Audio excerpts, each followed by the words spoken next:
السلام علیکم۔ اچھا بچوں، یہ دوسرا ٹاپک ملائکہ کا ہے، اور اس میں ہمارے پاس یہ جو کوشچن ہے نا ملائکہ اور آسمانی کتابوں کا، یہ 2 یا 3 مارکس کے ریلیٹڈ آتے ہیں، ٹھیک ہے۔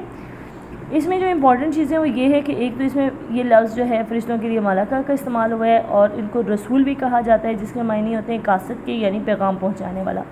اب بیسیکلی یہ کرتے کیا ہیں، فرشتے خالق اور مخلوق کے درمیان پیغام رسانی کا کام کرتے ہیں، یہ ایک امپورٹنٹ چیز ہے۔ دوسری بات یہ ان کو ملک اور رسول کہا جاتا ہے۔ تیسری بات یہ آیت سے یہ ثابت ہے کہ فرشتوں پر ایمان لانا ضروری ہے، یہ آپ اس کو یاد کیجیے گا۔ چوتھی بات یہ کہ یہ نوری مخلوق ہے اور اللہ کے حکم کے مطابق نظام چلا رہے ہیں، ٹھیک ہے، اور اللہ ان کے دل میں حکم بھجواتا ہے اور وہ اس کو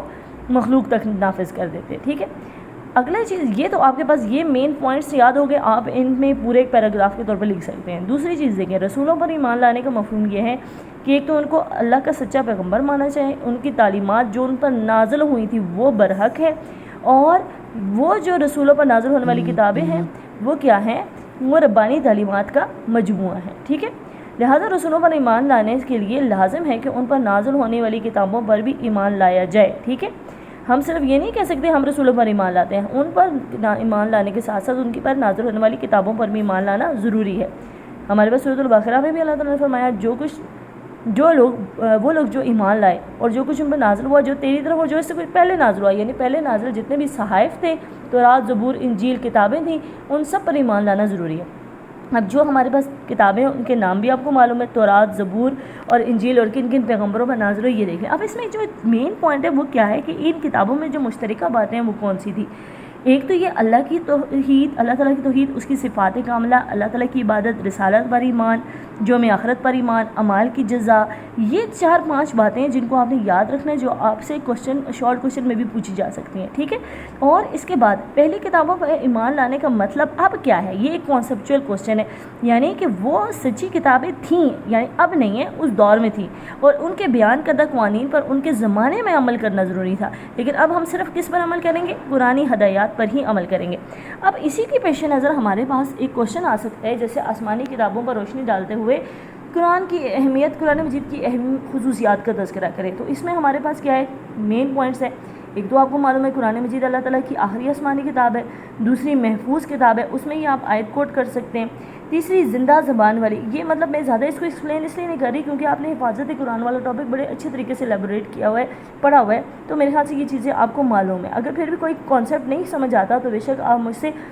پوچھ بھی سکتے ہیں کہ میم یہ مجھے دوبارہ سمجھا دیں، میں وائس نوٹ میں بھی سمجھا دوں گی۔ اچھا، تیسری چیز یہ کہ زندہ زبان والی الہامی کتاب ہے، کہ یہ ایسی کتاب امپورٹنٹ چیز کہ 20 سے زیادہ ممالک کی جو قومی زبان ہے وہ عربی ہے، اور یہ پہلی زبان آسمانی کتابیں جو ہیں وہ ان کی زبانیں ہمارے پاس آج موجود نہیں ہیں، لیکن عربی زبان ایسی ہے جس کی جو زبان ہے وہ زندہ ہے اور آج تک موجود ہے اور بولی جاتی ہے کئی ممالک میں، اور قیامت تک یہ زندہ زبان ہے، اور یہاں تک میں نے آپ کو بتایا بھی تھا اس کے ایک ایک حرف کے کئی معنی ہیں، جس کی وجہ سے اس کی وضاحت بہت اچھے اور ہر دور کے مطابق ہو سکتی ہے۔ تیسری چیز یہ ہے کہ یہ عالمگیر کتاب ہے، کسی ایک علاقے کے لیے، ایک قوم کے لیے نہیں ہے، بلکہ اس میں کس چیز سے خطاب کیا گیا، یا الناس کہہ کر خطاب کیا گیا، یعنی یہ دنیا میں آنے والے جتنے بھی لوگ ہیں قیامت تک کے لیے ان کے لیے اس میں احکامات موجود ہیں۔ چوتھی بات یہ کہ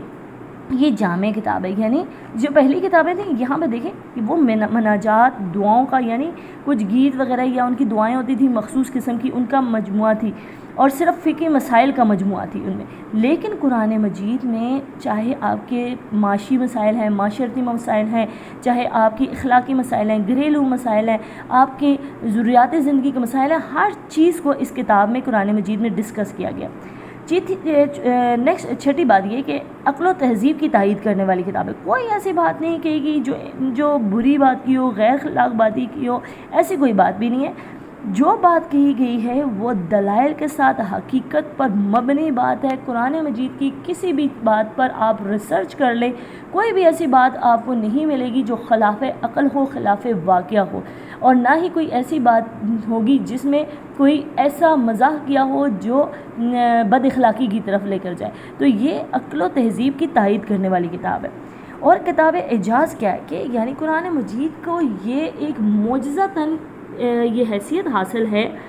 کہ اسے عرب کے لوگوں کے سامنے پیش کیا گیا اور ان سے کہا گیا کہ اس جیسی ایک صورت بنا کر لے آؤ، اور سورت کو اس کے متعلق کہا جاتا ہے کہ خانہ کعبہ میں ان اعطیناک الکوثر ایک آیت بھی لٹکائے گی، اور ان سے کہا گیا اس ایسی چلو سورت نہیں بنا کے لا سکتے، ایک آیت بنا کے لاؤ۔ جو عربوں کے مفسرین تھے نا، جو لوگ تھے، انہوں نے بڑی کوششیں کی، لیکن ان میں سے آخر کار انہوں نے یہ ہار مانی اور کہا کہ ہم اس جیسا کلام نہیں کہہ سکتے، یہ واقعی کسی ایسی ہستی کی طرف سے کلام ہے جو بہت بلند و برتر ہے، اور اس جیسا کلام ہم نہیں کہہ سکتے۔ تو یہ قرآن مجید کا اعجاز ہے۔ آج تک آپ اس کو پڑھیں، اگر اس میں کوئی بات جو ایسی ہو جو سمجھ نہ آئے وہ آپ مجھے بتائیں، میں آپ کو پھر وائس نوٹ کے ذریعے یا مجھے پکچر بھیجیں بک سے، میں آپ کو بتاؤں اسے کیسے سمجھنا ہے، یا جو پوائنٹ ہے وہ آپ کو بہتر طریقے سے اور اچھے طریقے سے سمجھاؤں۔ Thank you.